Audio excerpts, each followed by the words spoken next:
Hello દોસ્તો, હું છું આપનો હોસ્ટ અને દોસ્ત મિહિર અત્યારુ અને આજે તમારા મોંમાં પાણી આવી જશે આ પોડકાસ્ટ જોઈને એવો પોડકાસ્ટ હું તમારા માટે લઈને આવ્યો છું.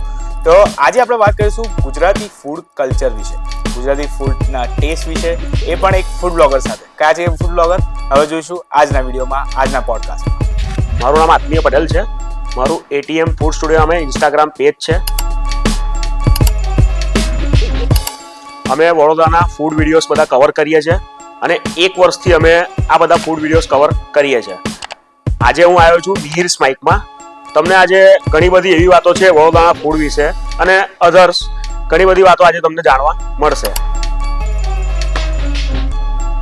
હેલો દોસ્તો, તો આપણા સાથે ચર્ચા કરવા, કઈ ચર્ચા કરવા? ગુજરાતી ફૂડ વિશેની ચર્ચા કરવા આપણા વડોદરાના એકદમ ફેમસ એવા ફૂડ બ્લોગર સાથે આજે હું મુલાકાત કરી રહ્યો છું. એનું નામ છે આત્મીય પટેલ અને તમને એમને ઇન્સ્ટાગ્રામ પર જોયા છે એટીએમ ફૂડ સ્ટુડિયોના પેજ પર. તો આપણે વાત કરીશું ગુજરાતી ફૂડ અને એના ટેસ્ટ વિશે અને ગુજરાતીઓની મેન્ટાલિટી વિશે. તો સૌપ્રથમ આત્મીય, સ્વાગત છે તમારું. થેન્ક્સ. આત્મીય, સૌથી પહેલા તો હું શરૂ કરવા માંગીશ કે ફૂડ બ્લોગિંગ જ કે ફૂડ બ્લોગિંગ એટલા માટે કે શોખ છે. પહેલાં એવું હતું કે ખાવાનો, અલગ અલગ વસ્તુ બનાવવાનો અને અલગ અલગ વસ્તુને એક્સપ્લોર કરવાનો બધો શોખ હતો. શોખને ધીરે ધીરે ફૂડ બ્લોગિંગમાં એટલા માટે લાવ્યા કે લોકો સુધી બી આપણી ઘણી બધી એવી વસ્તુઓ છે કે જે લોકો સુધી પહોંચી નથી રહી, તો એ ખાલી લોકો સુધી પહોંચે એટલા માટે ફૂડ બ્લોગિંગ સ્ટાર્ટ કરવાનો એક કન્સેપ્ટ આવ્યો હતો ધ્યાનમાં કે વડોદરાનું ઘણું એવું ફૂડ છે કે જે એક્સપ્લોર થયું નથી, તો એને આપણે બતાવીએ. તો આમ પહેલેથી જ એવું વિચાર્યું હતું કે કોઈ દિવસ કન્ટેન્ટ ક્રિએશન કરીશું કે કોન્ટેન્ટ ક્રિએટર બનીશું? વિચાર્યું નહોતું, પણ અંદર એક હોય કે યાર કંઈક એવું કરીએ કે જે લોકોથી અલગ હોય. કેમ કે જ્યારે મતલબ એક એવો સમય હતો કે લોકો અમે જ્યારે સ્કૂલમાં ભણતા હતા તો ત્યારે એવું થઈ જતું હતું કે યાર કંઈક ક્રિએટિવ તો કરવું જ છે, જેથી સ્કૂલમાં પણ હંમેશા ક્રિએટિવ જ કરવાનો ટ્રાય કર્યો છે અને સ્કૂલની બહાર પણ. આ તો તમને કહી દઉં છું, આ તો વ્યુઅર્સને તમને કહી દઉં કે જે મિહિર છે, જે અમે બંને એક જ સ્કૂલમાં ભણેલા છે અને એક બેક બેન્ચર છે અને એક જ પાટલી પર બેસીને એ ડાયલોગની મિમિક્રી કરતો હતો બધા એક્ટર્સની અને હું સોંગ ગાતો હતો. તો બંનેમાં એ વસ્તુ પહેલેથી ભરેલી છે. એની વાત અમે ડિટેલમાં આગળથી કરીશું. કન્ટિન્યુ.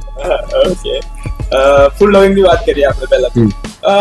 વડોદરામાં મોસ્ટ ઓફલી સેવસર તમે કવર કરેલા છે. યસ, બધાને ખબર જ છે કે સેવસર માટે ફેમસ આત્મીય પટેલ છે. આના પહેલા ફૂડ બ્લોગિંગમાં આપણે પછી જઈશું. એના પહેલા આત્મીય પટેલ શું કરતો?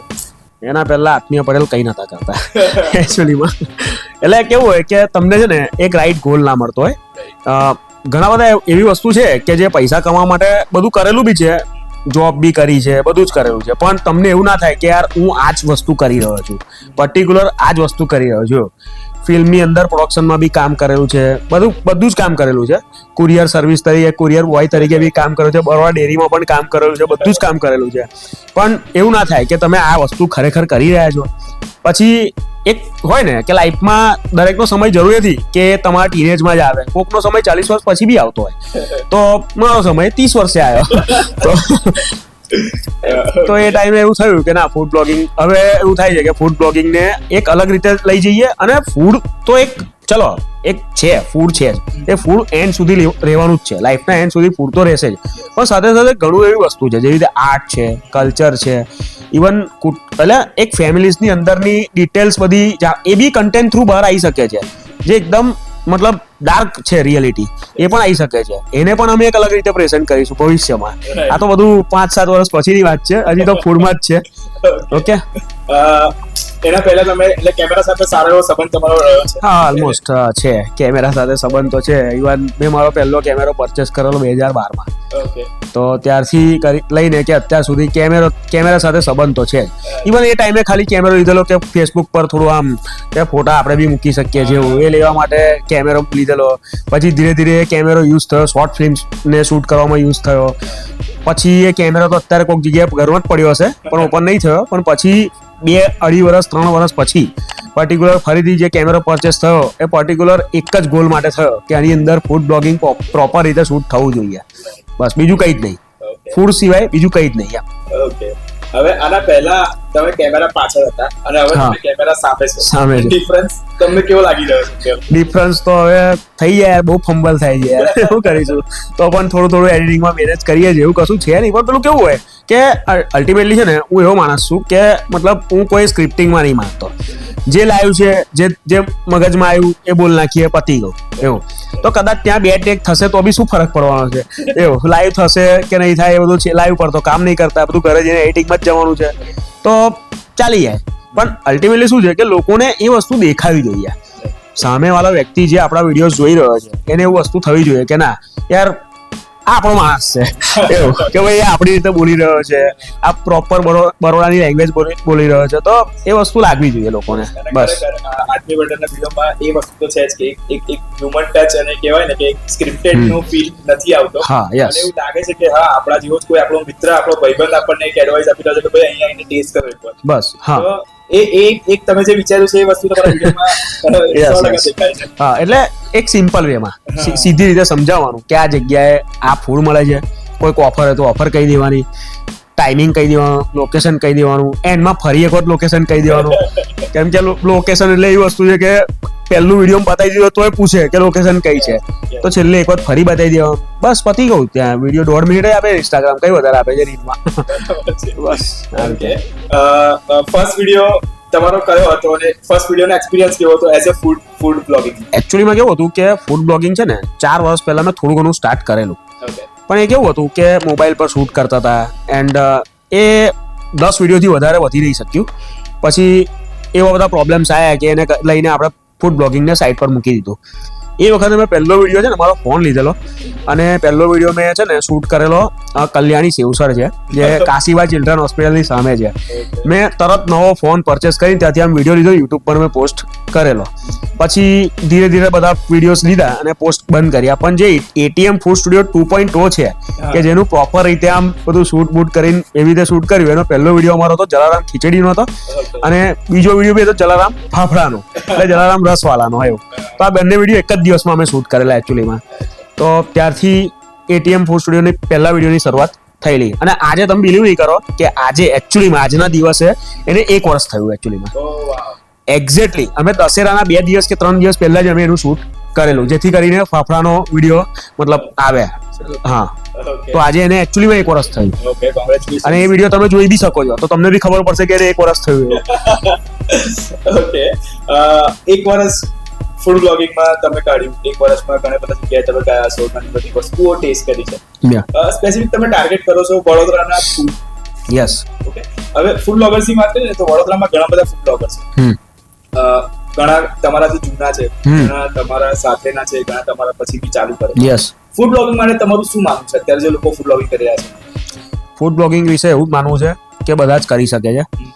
ભારત સ્વતંત્ર દેશ છે, બધા જ કરી શકે છે. વસ્તુ ખાલી એટલી છે કે તમે પોતાનું કન્ટેન્ટ તમે લાવો, બસ. એટલે ઇન ધ સેન્સમાં કે એક એવું કન્ટેન્ટ લાવો કે જે બધાથી અલગ હોય, બસ. બીજું કંઈ જ નથી. સારું લાવો, સિમ્પલ વેમાં લાવો તોય સારું છે, તમે થોડું ગિમિકીમાં જશો તોય સારું છે. બધુંનો ઓડિયન્સ અલગ અલગ છે, એવું કશું જ નથી. પણ ફૂડ બ્લોગિંગ એવું હોવું જોઈએ કે જે લોકોને એવું થઈ જાય યાર કે હું વિડીયો જોઈને તરત આ જગ્યાએ જતો રહું, બસ. આ ફૂડ બ્લોગિંગ છે એવું. કેમ કે જો ફૂડ બ્લોગિંગમાં કેવું છે કે બધું જ કામ તમારે કરવું પડે, પેડ પ્રમોશન્સ બી કરવા પડે, ફ્રીમાં વર્ક બી કરવું પડે, પોતાની મનગમતી ડિશિસ ટ્રાય કરવા માટે તમારે પૈસા પે કરીને વિડીયો બી ઉતારવો પડે અને એનું ફ્રીમાં પ્રમોશન કરવું પડે, બધું જ થઈ. કેમ કે આ ફૂડ બ્લોગિંગ છે, આમાં જરૂરી નથી કે દરેક વસ્તુમાંથી તમને પૈસા મળશે. કોઈક જગ્યાએ તમારે પૈસા મતલબ નાખવા બી પડશે. અમે શરૂઆત જ્યારે કરી એટીએમ ફૂડ સ્ટુડિયો 2.0 ત્યારે અમારો પર વિડીયોનો ખર્ચો હતો 2000 થી 2200 રૂપિયા. એનું રીઝન છે કે એ ટાઈમે અમને એવું થતું કે યાર મહિને 2 દિવસ એક વિડીયો મૂકીએ, 15 દિવસ એટલે 1 મહિનામાં 15 વિડીયો આવે, તો તમને એવું થઈ જાય કે યાર તમને પોતાના પર દયા આવે કે મહિને યાર તારો ખર્ચો કેટલો, તો કે 35,000 રૂપિયા ખર્ચો અને એની સામે મળે છે શું? કશું નહીં. એ ટાઈમે તમને એવું થઈ જાય. પણ ધીરે ધીરે લોકોને લાગ્યું કે ના આ વસ્તુ છે, તો ધીરે ધીરે પછી અત્યારે 15 વિડીયો પેન્ડિંગમાં છે, શૂટ કરવાના બાકી છે. તો છે દિવસના 3 રીલો મૂકીએ તોય પહોંચી નહીં વળાતું, બરાબર. લોકોને મેસેજ છોડવા પડે કે ભાઈ કાલે રીલ આવશે તારી, એવું છે. તો આ રીતે છે. તો તો ફૂડ બ્લોગિંગ એવું છે કે મતલબ એને તમારે ખરેખર દિલથી કરવું પડે તો જ એ તમને આગળ લઈ જાય, બાકી નથી. તો એટીએમ ફૂડ સ્ટુડિયોએ એક વર્ષની અંદર 50K ફોલોઅર્સ ક્રોસ કર્યા. First of all congratulations. Thanks. Food બ્લોગિંગમાં 50K એક વર્ષમાં તમે અચીવ કર્યા. હા, એમાં તમારા સારા અનુભવ અને કડવા અનુભવ વિશે જાણવા. સારા અનુભવ તો જો એમાં એવું છે કે તમે છે ને એવા લોકોને મળો કે જેની દુકાનમાં તમે છે ને લાઈનમાં ઉભા રહીને સમોસા તમે ખાધા હોય એવું, અને એ જ દુકાનવાળાને તઈ તમે શૂટ પર જાઓ અને પછી તમે જાઓ ત્યારે આમ લાઈન બાય ને તમે જુએ ને ત્યારથી ભાઈ આમ આવી જાય ને જરા પાછળથી એવું, એટલે ગમે એટલી ભીડમાં પણ એમ એ રીતે. તો બીજું કે તમે નવા નવા લોકોને મળો, બરાબર, કે જેથી કરીને તમને બી ખબર પડે કે મતલબ આ ઇન્ડસ્ટ્રીમાં તમને ખબર પડે કે આ ઇન્ડસ્ટ્રી કઈ રીતે ચાલી રહી છે, એક ફરસાની દુકાન કઈ રીતે વર્ક કરી રહી છે, કે એક મીઠાઈની દુકાન, કે તમને તમારા સજેશન લોકો કેટલા માને છે. આ બધું બહુ એક આખો પ્રોસેસ છે. તો મજા છે આની, સારા અનુભવ જ છે. આમાં શું છે કે 90% સારા જ અનુભવ હોય, 10% ખરાબ હોય. એ તો હવે જો એ તો ગામ હોય તો ઉકરડો હોય, કેરીનું બોક્સ હોય એમાં બગડેલી કેરી હોય, તો એ તો કહેવત છે. તો એમાં તો કોઈ એવું હોય નહીં. અને તમને કહું બરોડામાં ખરેખર કડવા અનુભવ બહુ ઓછા થયા છે, બધા સારા જ થયા છે એવું, મોટા ભાગના એવું. અને જો કદાચ એવું બી હોય કે હું એવું બી નહીં કહેતો, મને જે કડવા અનુભવ થયા હોય એ કદાચ મને એવું લાગતું હોય એના માટે તો એ એવું હોય યાર કે યાર મારું એક આ સજેશન જ છે, પણ કઈક રીતે વર્ક ના કરી રહ્યો હોય એ તો ચાલ્યા કરે યાર. તો વિડીયો છે કારણ કે મોસ્ટલી ફૂડ વિડીયોઝ અત્યારે અમે ફૂડ બ્લોગિંગના વિડીયોઝ નોર્મલી જોતા હોય છે, એઝ અ મીમ પેજ પર જોતા હોય છે, એમના પેજ પર મીમ પેજ પર ત્યાં એવું જોવા મળે છે કે એમના જોડે કંઈક કોમેડી થઈ છે, એમને કાઢી મૂકવામાં આવે છે. એવું કંઈક તમારા જોડે અનુભવ? ના, જો કહું ને, ના, હું એનું પહેલા જ રીઝન કહી દઉં કે ફૂડ બ્લોગિંગ એવું નથી કે તમે કોઈ જગ્યાએ ગયા ત્યાં શૂટ કરીને ઘરે આવતા રહ્યા. ફૂડ બ્લોગિંગ જો તમારે પ્રોપર વેમાં કરવું હોય તો પહેલા એના ઓનર્સને મળો, એના ઓનર પાસે પરમિશન લો. આજે બી અમારે વડોદરામાં છે ને બહુ બધી એવી જગ્યાઓ છે કે જે અમારે કવર કરવી છે, પણ એમના ઓનર અમને પરમિશન નથી આપતા. અને પાછો સંબંધ બી હોય છે કે યાર ત્યાં જઈને આમ છુપી રીતે શૂટ કરીને બી ના આવાય, બરાબર. તો એવું છે એકચ્યુઅલીમાં કે તમારે પ્રોપર પરમિશન સાથે જવું પડે, એક ટાઈમિંગ લઈને જવું પડે, બરાબર, એમના ટાઈમ પ્રમાણે જવું પડે, બરાબર. અમે એક વિડીયો માટે 2 મહિના વેઇટ કરેલો છે, બરાબર, એક વિડીયો માટે જે અમારે કરવો છે. એક તો ઘર આમાં કેવું છે કરવાનું બી અમારે, તો અમે 2 મહિના વેઇટ કરેલો છે. કંઈક ને કંઈક પ્રોબ્લેમ આવી જાય તો શું કરીએ, બરાબર. સામેવાળાના શોપમાં બી પ્રોબ્લેમ આવે, તો અમે એ રીતે બધું મેનેજ કરેલું છે એવું. પણ છેલ્લે વિડીયો જ્યારે આવ્યો ત્યારે અમને એવું થઈ જાય કે ના યાર 2 મહિને બી એક વિડીયો આવ્યો તો સારું થયું, ચલો, હા એવું. અને ધીરે ધીરે જે ચાલે ને પછી તમને આઉટસાઇડ ઇન્ડિયાથી બધેથી આમ તમને મેસેજ ફોન ને બધું આવે ને ત્યારે તમને ખબર પડે કે તમે જે 2 મહિના વેઇટ કર્યો છે એ આ છે એનું રિઝલ્ટ એવું. એ રીતે તો હોય છે. ફૂડ બ્લોગિંગ જ્યારે તમે સ્ટાર્ટ કર્યું ત્યારે તમારા કમ્પેરેટિવ ઘણા બધા અહીંયા ફૂડ બ્લોગર્સ હતા, તો એમના તરફથી કોઈ તમને એવું જાણવા મળ્યું કે આ નવો આવ્યો છે એમના બંધ કરી દેશે? એકચ્યુઅલીમાં એવું છે કે કોઈ ફૂડ બ્લોગર્સ હોય એ છે ને એ એવું કહી જ ના શકે પહેલાં પહેલું તો એવું, કેમ કે એમના મેસેજ તમારા સુધી પહોંચે જ નહીં. કેમ કે એ લોકો ડાયરેક્ટ થોડી તમને કહેવાના છે, કોઈ કહેશે તો એ તો એમના ગ્રુપમાં વાત કરશે ને. અને હું કોઈ ફૂડ બ્લોગિંગ મતલબ ગ્રુપનો પાર્ટ નથી, એ બી તમને કહી દઉં. હા, અને મેં જ્યારે સ્ટાર્ટ કરેલું એટલે એકચ્યુઅલીમાં એવી રીતે મેં સ્ટાર્ટ કર્યું ના કહેવાય, સ્ટાર્ટ તો ના જ કહેવાય, હું તો જસ્ટ એમ જ જતો હતો એવું. એટલે જીગર પટેલ વ્લોગ્સ નામની ચેનલ છે, ધ હંગરી ગુજ્જુ નામે. તો એક વખત થયું એવું કે મેં એમને મેસેજ છોડ્યો કોવિડમાં, વડોદરા આવો તો મળજો. મને એમના અમુક વિડીયો બહુ ગમેલા, તો એ મળ્યા. પછી એમને મને કીધું કે આત્મીય ભાઈ હવે તમારી જોડે આખી ફૂડ સિરીઝ બનાવી છે એવું વડોદરાની. તો મેં એમને એવી જગ્યા પર લઈ ગયો કે જ્યાં આજ સુધી કોઈ નહોતું ગયું, મતલબ પહેલો જ પગ અમે મૂક્યો ને પહેલો વિડીયો અમે કવર કર્યો હોય એવું. એવી જગ્યાએ અમે ગયા અને કવર કર્યું, જેથી કરીને ઓબ્વિયસલી વિડીયો તો ચાલ્યા જ. લોકો મને ઓળખતા થયા વડોદરામાં, જેની કોઈ ચેનલ નથી, બસ મારે ખાલી જવાનું ને એમની જોડે બસ ફૂડ ખાવાનું બતાવવાનું, બસ એ રીતે. તો જ્યારે મેં ચાલુ કરેલું એટીએમ ફૂડ સ્ટુડિયો 2.0 સ્ટાર્ટ કર્યું એના પહેલેથી લોકો જાણતા હતા કે ભાઈ આ જીગરભાઈ જોડે વિડીયોમાં આવે છે. તો એવું બધું કદાચ કેટલા લોકોએ એવું મને કીધું હશે કે યાર તું ચાલુ કર એમ. કેટલી રેસ્ટોરન્ટમાં અમે જઈએ તો યાર તમે ચાલુ કરતો ને યાર એવું, તમે ચાલુ કરો, અમે તમને બોલાવીશું એવું. તમારો જે એડિટિંગનો ચાર્જ હોય એ બધું કહી દેજો, અમે એ બી આપી દઈશું તમને, પણ તમે કરો એમ. તો ઘણા બધા રેસ્ટોરન્ટ્સવાળા એવા છે, ઘણા બધા શોપવાળા એવા છે કે જેમને ઇનિશિયલ બેઝિસ પર કીધું હોય એવું કે ભાઈ તમે આવશો તો અમને ગમશે, આવજો એક વખત એવું, બરાબર. તો તો એવી રીતે બી કામ કરેલું છે. જીગરભાઈ જોડે તમે ભૂંગળા બટાકાના વિડીયો કર્યા હતા. હા ભૂંગળા બટાકાના એમના ફ્રીક્વન્ટલી વિડીયો એ ટાઈમ આવતા જેવા તમારા અત્યારે શિવસરના વિડીયો આવે. Yes yes yes. તો શિવસરના વિડીયો માટે તમને લોકો જે કહી રહ્યા છે એના વિશે તમે શું કહેશો? શિવસરના વિડીયોમાં એવું છે કે અમારે ઓછા કરી દેવા પડ્યા છે કેમ કે રોજ એટલા મેસેજો અને ઇવન મારા ફ્રેન્ડ્સ છે એ લોકો એવું કે યાર બસ યાર કેટલા શિવસરના વિડીયો બતાવીશ, પણ તમને એની મેઇન સચ્ચાઈ એવું છે કે શિવસરના વિડીયો બધા ચાલે છે. મતલબ તમે કોઈ બી સેવસર મૂકી દેશો. હમણાં લેટેસ્ટ તમે બિલાપુરનું સેવસર એક મૂક્યું બરાબર, મતલબ એમાં થયું શું કે ત્યાં છે ને એકચ્યુઅલીમાં એટલો બધો અવાજ આવતો હતો આજુબાજુમાં, તો અમે ત્યાંનો લાઈવ સાઉન્ડ જે અમે કરીએ છીએ તો એ તો ના જ કરી શક્યા કેમ કે એ તો ઇમ્પોસિબલ હતું એડિટ કરવું. પછી અમે વિચાર્યું કે સવારમાં ઉઠીને વિચાર્યું કે આજે રીલ તો મૂકવાની છે, એમના 9 વાગે અપલોડ કરવાની છે, હવે કેવી રીતે કરીશું? તો વોઇસ ઓવર આપીને રીલ બનાવી બરાબર, રીલ ચાલી ગઈ. એટલે પેલા ભાઈ મને કે બીજી રીલ રવા દે ચાલશે હવે કેમ કે પહેલી રીલ જ ચાલી ગઈ છે બરોબરની. તો આ રીતે હોય છે. સેવસરમાં એવું છે કે મતલબ અહીંની પ્રજાને જોવું બી છે અને અમુક એવું હોય યાર, અમુક લોકો એવા હોય કે યાર હું સેવસર લાયા કરે યાર એવું, પણ યાર હું એ લોકો એટલા 10 માણસ માટે તો વિડીયો ના બનાવતો હોઈએ ને, બધા માટે બનાવવાના હોય તો બનાવતા રહીશું અને આવતા જ રહેશે સેવસરના વિડીયો બંધ નહીં થાય. અત્યારે અમારા 2-5 દિવસ સળંગ સેવસરના જ શૂટ છે, 2-3 દિવસ તો કેમ કે હવે શું છે હવે ઠંડીનો ટાઈમ આવશે એટલે સેવસર બી એવા જ આવશે બધા અલગ અલગ હજી આયા કરશે. વડોદરાનું ફેવરેટ ફૂડ તો આપણે કહી શકીએ કે સેવસર. હા સેવસર તો છે જ હવે, પણ સેવસરની બી બધી બહુ વાતો છે એ આગળ કરીશું આપણે. ઓકે, સેવસરના વિડીયોઝ તો ઘણા જોયા છે અમે. એક વિડીયોની તમે જ્યારે વિડીયો ક્રિએશન કરવા જાવ છો તો તમારા માટે વિડીયોમાં ટેસ્ટ ઇમ્પોર્ટન્ટ છે કે પ્રમોશન ઇમ્પોર્ટન્ટ છે? ટેસ્ટ જ ઇમ્પોર્ટન્ટ હોવો જોઈએ, પણ હું તમને પ્રમોશનની વાત કરું. એમાં થાય છે કેવું અમુક વખત કે આજે અમે પેડ પ્રમોશન કરી રહ્યા હોઈએ બરાબર, આ ડાર્ક રિયાલિટી છે એ બી તમને કહી દઉં, પેડ પ્રમોશન કરી રહ્યા હોઈએ એટલે અમુક વખત છે ને અમે એમને એવું કહીએ કે આ સેવસરમાં આ એક નાનો અમથો પ્રોબ્લેમ હતો તો તમે આ ચેન્જીસ કરી નાખજો બરાબર. હવે એ ચેન્જીસ કરે તો બી એમની ઉપર છે અને ચેન્જીસ ના કરે તો બી એમની ઉપર છે, કેમ કે અલ્ટિમેટલી જો એ ચેન્જીસ નહીં કરે, કદાચ એવું બી હોય કે એક એમનું સેવસર એટલું મતલબ સારું નહીં હોય તો ઓબ્વિયસલી એ ચાલવાનું જ નથી.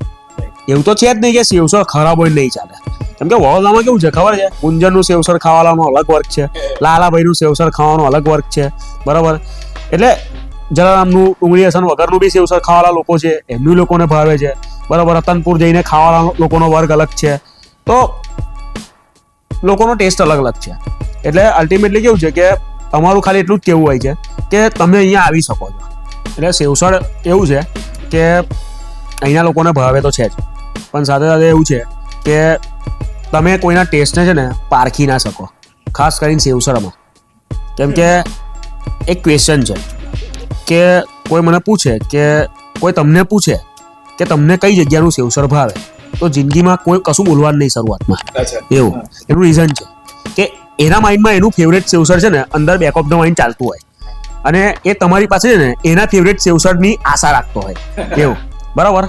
હવે થાય શું કે સપોઝ મને કોઈનું સેવસર ભાવતું હોય તો હું કહું કે ભાઈ મને આ જગ્યાનું સેવસર ભાવે છે એટલે એ છે ને તરત જ નાલા એવું તો કઈ સેવસર આવે યાર બરાબર. હવે તું મારી પાસેથી કયું બોલાવવા માંગે છે બરાબર, તે મને પૂછ્યું કે ભાઈ તને કઈ જગ્યાનું સેવસર ભાવે છે, બે તને કહી દીધું કે ભાઈ મને આ જગ્યાનું ભાવે છે બરાબર. હવે જો તું મારા મોઢામાંથી તારું જ મનગમતું સેવસર તું બોલાવવા માંગતો હોય તો તું જ કહી દે ને બરાબર કે ભાઈ મને આ જગ્યાનું સેવસર ભાવે છે, બસ વાત પૂરી થઈ ગઈ. તો આ છે એટલે સેવસર બાબતે તો વોર થઈ જાય છે, તમને નહીં ખબર. મારી ફેસબુક પર 2 એવા સેવસર છે કે જે સૌથી વધારે ક્રિટિસાઇઝ થયેલા સેવસર છે અને એની અંદર છે ને મતલબ સૌથી વધારે ગાળો મને જ પડી છે પાછી એવું. એક છે ગુંજનનું સેવસર જે કારેલીબાગ પાસે છે, એ સેવસર એવું છે કે એક ક્રિટિસાઇઝ થયું છે એ ડુંગળી નથી આપતા એટલા માટે બરાબર, અને તીખું છે. તો તીખું તો એવું છે કે હવે ધીરે ધીરે લોકોએ મોડું કરી નાખ્યું છે, એટલું બધું તીખું છે નહીં. અને બીજું છે અનિલનું સેવસર જે ખંડેરાવ માર્કેટ 4 રસ્તા એટલે અંદર ગલીમાં જે માર્કેટ છે ત્યાં બહાર સેવસર સાંજે થાય છે. હવે એ સેવસર છે ને એવું છે કે લોકોએ કોમેન્ટ્સમાં એવું લખ્યું કે એમની ટણી વધારે છે ગ્રાહકો પ્રત્યે એવું, ભાઈ પૈસામાં થોડું આમ તેમ થઈ જાય એવું બધું લોકોએ લખ્યું એવું. અને હવે મારી જોડે કદાચ એ અનુભવ ના બી થયો એનું રીઝન છે કે યાર મેં એઝ અ ફૂડ બ્લોગર ત્યાં ગયો હતો તો મારી જોડે તો એવું નહીં જ કરવાનો બરાબર. હવે લોકોનું થયું તો મને ગાળો પડી તો સાંભળી બી પડી સાંભળી કરી એમણે પ્રેમથી. સાંભળી. હા ના હવે તો સાંભળવું પણ આપણે કવર કર્યું તો એવું. એટલે આ રીતનું છે. એટલે વોર થઈ જાય એવું. અને સૌથી વધારે એવું કે મહાકાળી બેસ્ટ. હા. મહાકાળી બેસ્ટ છે પણ વડોદરામાં એકલું મહાકાળી નથી. વડોદરામાં ખૂણે ખાંચરે ગલીએ ગલીએ સેવસરવાળા છે, બરાબર. રોજ એક નવો સેવસરવાળો ઓપન થાય પણ બંધ કોઈ નહીં થતું. અમે અમારા વિડીયોમાં કીધેલું છે, બરાબર. બંધ કોઈ નહીં થતું કેમ કે પાણીનો પૈસો છે. એક સેવસરનો ધંધો જે કરતો હોય એને તો એવું જ હોય કે ભાઈ હું પાણીના પૈસા લઈશ અને પૈસા કમાઈશ અને કમાશે બી ખરો, બરાબર. એને કોઈ પ્રોફિટ દેખાતો તારે જે સેવસરની રહી ચાલુ રાખતો હોય ને, સાચી વાત. તો આ છે. એટલે સેવસર એક એવો બિઝનેસ છે કે પૈસા નાખો તમારા પૈસા ડબલ થઈ જશે. એટલે શેર બજારમાં નાખો કે સેવસરમાં નાખો સારા ધંધામાં. આવું છે એકચ્યુઅલીમાં. ઓકે.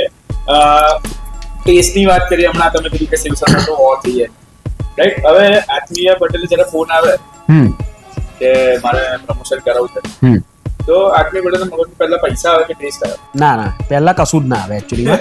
પહેલા તો કેમ કે છે ને કોઈ તમને મેસેજ કરે તો એવો કરે કે રીલ બનાવવાની છે, એટલે એની સામે હું ક્વેશ્ચન પૂછું એમને, બરાબર, કે ભાઈ પહેલા તો લોકેશન કે અને તું જે બી તારો બિઝનેસ હોય, કેમ કે રીલ શેની બનાવવાની છે, એટલે હું ફૂડ જ કરું છું એકચ્યુઅલીમાં. તો ફૂડ સિવાય તો હું બીજા કોઈ વિડીયો કરતો નથી. હવે રીલ શેની બનાવવાની તમારે, તો કે મારે રીલ બનાવવાની છે મતલબ રેસ્ટોરન્ટની. તો એ પ્રમાણે એને કહું કે તારું મેન્યુ શું છે મને પહેલા કહે, બરાબર. એની અંદરની વસ્તુઓ મને કહે કે શું છે શું નહીં. તો મને કંઈ ડિફરન્શિએટ દેખાય તું એને તરત કહી દઉં કે ના આપણે આની પર આ રીતે વર્ક કરીએ, બરાબર. હવે કોઈ સીધું સાદું હોય તો એને એવું કહું કે તું ઓફર રાખ તો તારો વિડીયો ચાલશે, બરાબર. અને ઓફર બી હોય અને મેન્યુમાં કંઈક પ્લસ માઇનસ કરવાની જરૂર હોય એ બી કહી દઈએ. બધાનું હોય, ઓફર બી હોય અને બધું હોય, પણ કંઈક એવું લાગી રહ્યું હોય કે આ જગ્યાએ આ વસ્તુ કદાચ નહીં ચાલે તો અમે એની પાસે અનલિમિટેડની સ્કીમ ચાલુ કરાવડાવીએ કે ભાઈ આટલા રૂપિયામાં અનલિમિટેડ દાલ બાટી કે આટલા રૂપિયામાં અનલિમિટેડ સેવસળ એવું ચાલુ કરાવડાવીએ. અને એને પૂછીએ ભાઈ આટલા રૂપિયામાં તને પોસાશે, બરાબર, પછી વિડીયો બનાવીએ. આ બધું એવું નથી હોતું. ફૂડ બ્લોગિંગ એટલું ત્યાં જઈને કંઈ વિડીયો શૂટ કરવા નથી હોતું. એને એવું સજેશન બી આપવાનું કે એનો ધંધો આગળ ચાલે. તો એકલું ફૂડ બ્લોગિંગ એવું નથી. એટલે આ બધા ક્વેશ્ચન પૂછીને છેલ્લે પછી અમે કહીએ કે ભાઈ પૈસા આ થશે, બરાબર. પૈસા આ થશે પછી એને અમે સાથે કહીએ કે અમે આટલા પૈસામાં શું શું આપીશું, બરાબર.